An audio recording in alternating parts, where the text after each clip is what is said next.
आज आम सरस्वती शिशु विद्या मंदिर क्लास 7 रो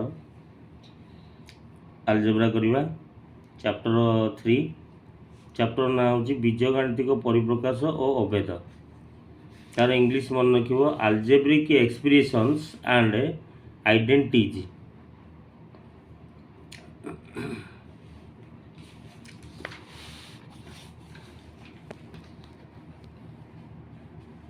आम पूर्व श्रेणी में केतोटी बीजगणित परिप्रकाश संबंध में पढ़ीचे।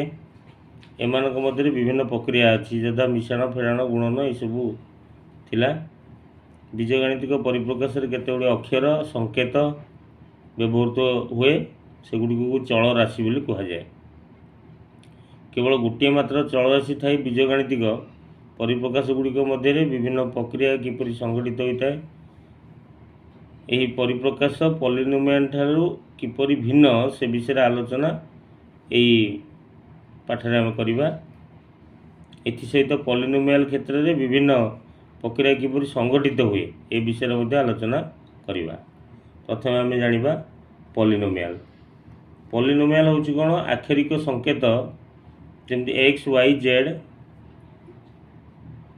एगुड़ाक द्वारा जेकोसी परिप्रकाश माध्यम बीजगणितिक तत्व को परिवेषण करा जाए।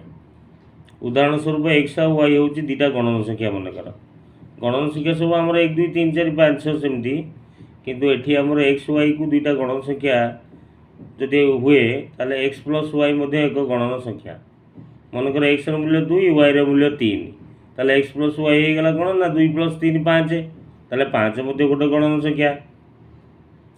एठारे एक्स और वाई जेकोसी गणन संख्या मान पई उपरोक्त उक्तिटी प्रযোज्य अटे।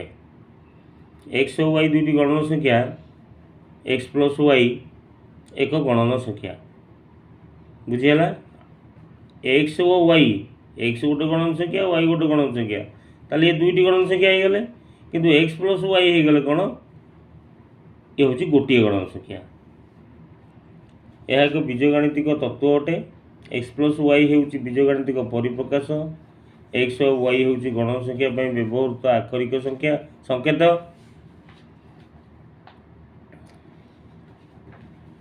सप्तम श्रेणी में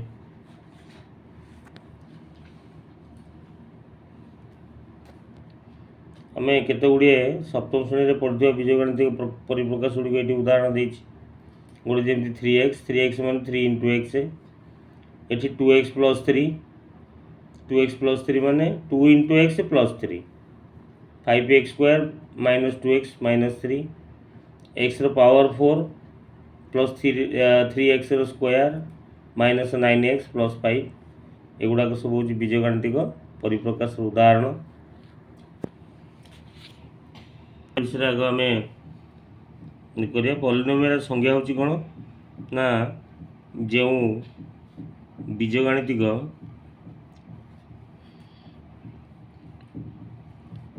परिप्रकाश गुड़िक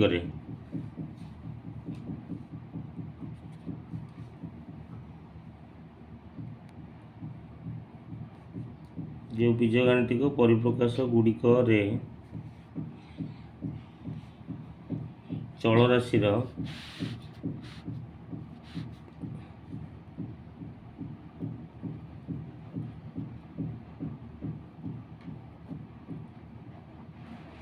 घातांक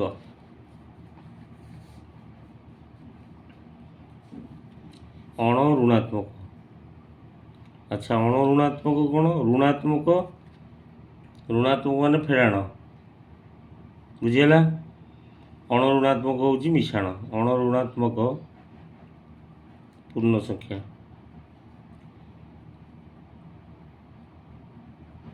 सेगुड़ी को पॉलिनोमियल कहुए।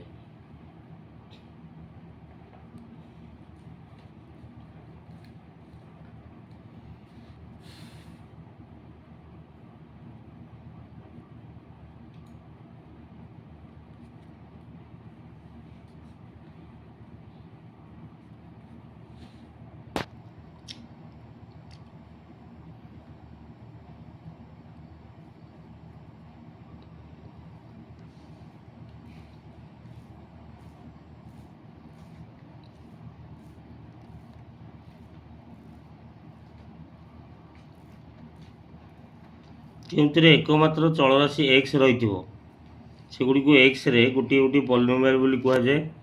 ଯେମିତିକି ଉଦାହରଣ ସ୍ୱରୂପ ହେଉଛି 3x, 3ରେ x ଅଛି, 2x + 3, ତାପରେ ହେଉଛି 5x² - 2x - 3, ବୁଝିହେଲା। ତାପରେ ପଲିନୋମିଆଲ ଘାତ ବିଷୟରେ ପଢ଼ିବା।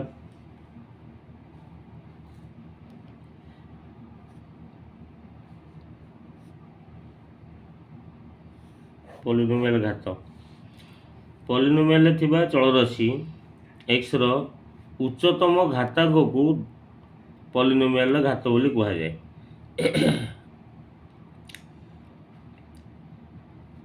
ଲେଖିଦେବା ଏଇଟା ପଲିନୋମିଆଲରେ ଥିବା ଚଳରାଶି, ପଲିନୋମିଆଲରେ ଥିବା ଚଳରାଶି ବ୍ରାକେଟରେ x ଦେଇଥିଲି, xର ଉଚ୍ଚତମ ଘାତାଙ୍କକୁ, ଉଚ୍ଚତମ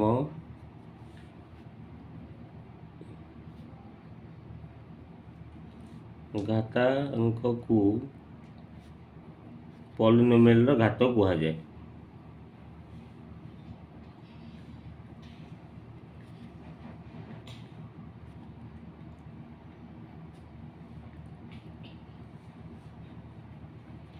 ବୁଝିହେଲା।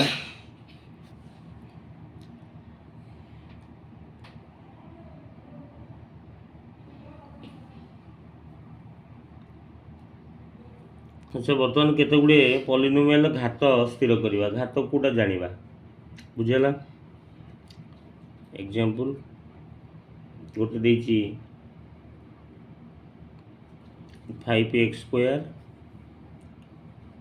+ 13x - 9, ଏଠି ହେଉଛି ସମାନ ଦେଇଦେଲି। ଘାତ ହେଉଛି କିଏ ନା ଘାତ ହେଉଛି ଏଇ ଯେଉଁ x ଉପରେ ଦିଆହେଇଛି 2, 5x² ହେଉଛି ଘାତ, ବୁଝିହେଲା। ଏଠି ଘାତ ହେଉଛି କେବଳ 2 ଏଠି ଉପରେ କେବଳ ଘାତଟା ଲେଖିବା, ଆଉ କିଛି ଲେଖିବା ଦରକାର ନାହିଁ, ବୁଝିହେଲା।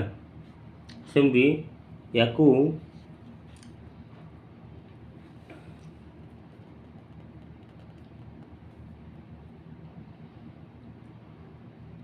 ଦ୍ୱିଘାତୀ ପଲିନୋମିଆଲ ବୋଲି କୁହାଯାଏ।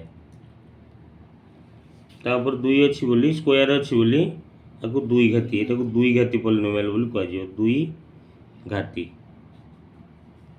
ଦ୍ୱିଘାତୀ ପଲିନୋମିଆଲ, ବୁଝିହେଲା। ସେମିତି एकघाती पॉलिनोमियल, एकघाती पॉलिनोमियल हम 2p + 3 है, यहाँ हूँ एकघाती 2p एठी क्या ऊपर स्क्वायर ना कि क्यू ना कि 4 पावर 4 ना कि ना 2p + 1 सॉरी 2p + 3 तो ये यहाँ हूँ एकघाती, बुझीगला।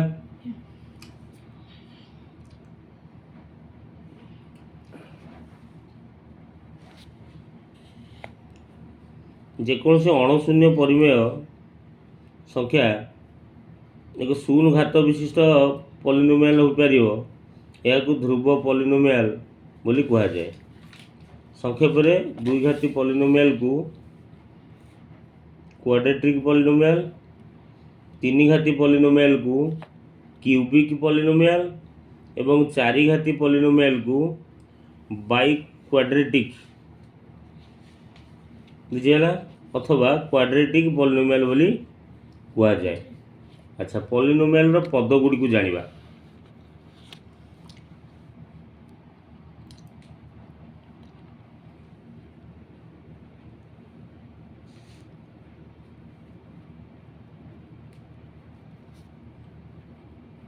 पॉलिनोमियल रो पद गुडी को जानिबा। पॉलिनोमियल प्रत्येक पद को मोनोमियल बोली कह जाए। आगे आम मन रखा कौन ना पॉलिनोमियल रो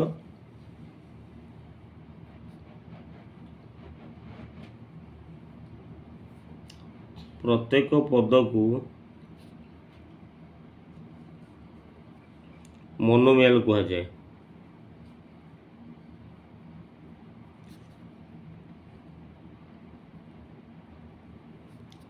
ବୁଝିଗଲା। ପଲିନୋମିଆଲର ପ୍ରତ୍ୟେକ ପଦକୁ ମୋନୋମିଆଲ ବୋଲି କୁହାଯାଏ। ମନେ ରଖିବ ଏଇଟା।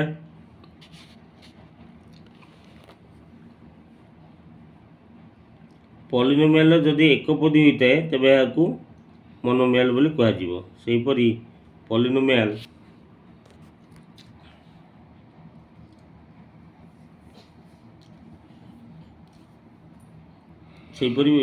ପଲିନୋମିଆଲ ଦୁଇଟି ମୋନୋମିଆଲକୁ ନେଇ ଗଠିତ ଯଦି ହୋଇଥିବ ତାକୁ ଦୁଇପଦୀ ପଲିନୋମିଆଲ ବୋଲି କୁହାଯିବ। 3 ସଂଖ୍ୟକ ମୋନୋମିଆଲ ଠାରୁ ଅଧିକ ଥିଲେ ଆମେ କେବଳ ପଲିନୋମିଆଲ ବୋଲି ତାକୁ କହିବା। ବର୍ତ୍ତମାନ ମୋନୋମିଆଲର ସହଗ। ଏବେ ଯେଉଁ ଆମେ ଜାଣିଲେ ପଲିନୋମିଆଲର ପ୍ରତ୍ୟେକ ପଦକୁ ମୋନୋମିଆଲ କୁହାଯାଏ, ସେ ମୋନୋମିଆଲର ସହଗ ବିଷୟରେ ଜାଣିବା। ମୋନୋମିଆଲର ସହଗ ଏଗୁଡ଼ାକ ସବୁ ଜାଣିଲା ପରେ ପାଠକୁ ଯିବା, ପାଠ ଆସିବ। ଆଚ୍ଛା, x² - 2x, x² - 2x - 3 ଇଏ ହେଉଛି ଏକ ପଲିନୋମିଆଲ।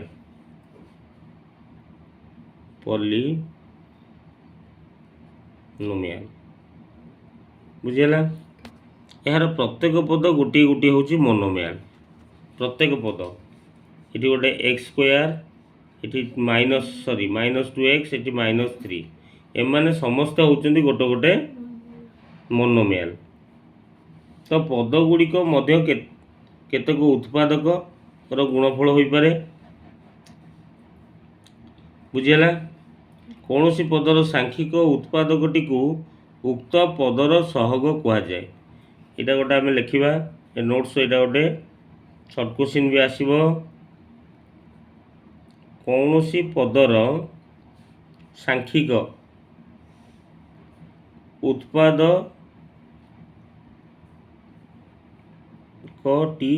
ଉତ୍ପାଦକଟିକୁ ଉକ୍ତ ପଦର ସହଗ କୁହାଯାଏ। ଏଇଟା ସର୍ଟ କୋଶ୍ଚିନ୍ ଆସିବ, ମନେ ରଖିବ। ଉକ୍ତ ପଦର ସହଗ କୁହାଯାଏ।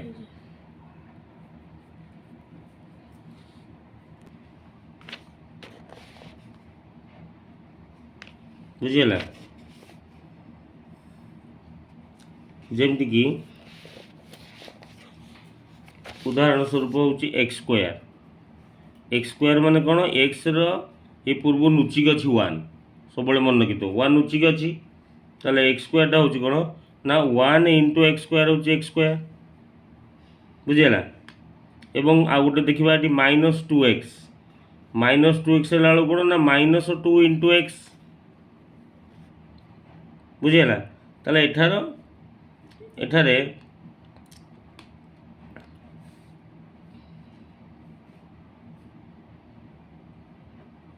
এই ଯେଉଁ x² ହେଲା ୟାର ସହଗ ହେଉଛି 1,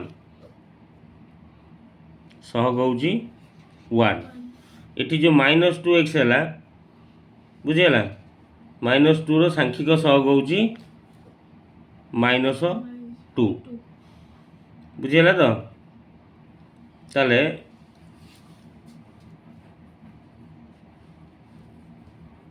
ଗୋଟେ ଅଛି ମନେକର -3 ଖାଲି ଅଛି। -3 ମାନେ -3 × x⁻0। ବୁଝିହେଲା। ଏଠି -3 x⁻0ର ସହଗ ବା -3 ଏକ ଧ୍ରୁବକ ବୋଲି କୁହାଯିବ। ଯଦି ଏକ ଚଳରାଶି ଦ୍ୱାରା ଗଠିତ ଦୁଇଟି ମୋନୋମିଆଲ ବା ଏକାଧିକ ମୋନୋମିଆଲ ସମାନ ଘାତ ବିଶିଷ୍ଟ ହୁଅନ୍ତି, ତେବେ ସେମାନଙ୍କୁ ସଦୃଶ ମୋନୋମିଆଲ ବା ସଦୃଶ ପଦ ବୋଲି କୁହାଯାଏ। ଉଦାହରଣ ଦେଇକି ଦେଖିବା। ଗୋଟେ ହେଉଛି ମନେକର 2x, ଗୋଟେ ହେଉଛି 3y, ଗୋଟେ ହେଉଛି 5z। ଏମାନେ ସଦୃଶ ପଦ ନୁହନ୍ତି, କାହିଁକି ନା ଏଠି x ଅଛି, ଏଠି y ଅଛି, z ଅଛି। ଏମାନେ ସଦୃଶ ପଦ ନୁହନ୍ତି। ବୁଝିହେଲା। ସଦୃଶ ପଦ କେଉଁ ଗୁଡ଼ାକ ଏଠି ଲେଖିକି ଦେଖେଇ ଦେଉଛି ତା ସାଇଡ଼୍ରେ। ମନେକର ଏଠି ଅଛି 2x, गोटे हूँ 9x 2x गोटे 9x आ गोटे हूँ -5x ये तीन टा जाक भल कि देखे सदृश पद केमती है ना 2 पाखे x अच्छी 9 पाखे x अच्छी ये -5 पाखे x अच्छी तो आपको आम सदृश पद बोली कहवा कि सेकेंड टाक भल कि देखे 2x अच्छी 3y अच्छी 5z अच्छी 2 पाखे x अच्छी 3 पाखे y अच्छी 5 पाखे z अच्छी तेणु यहाँ सदृश पद नुहे।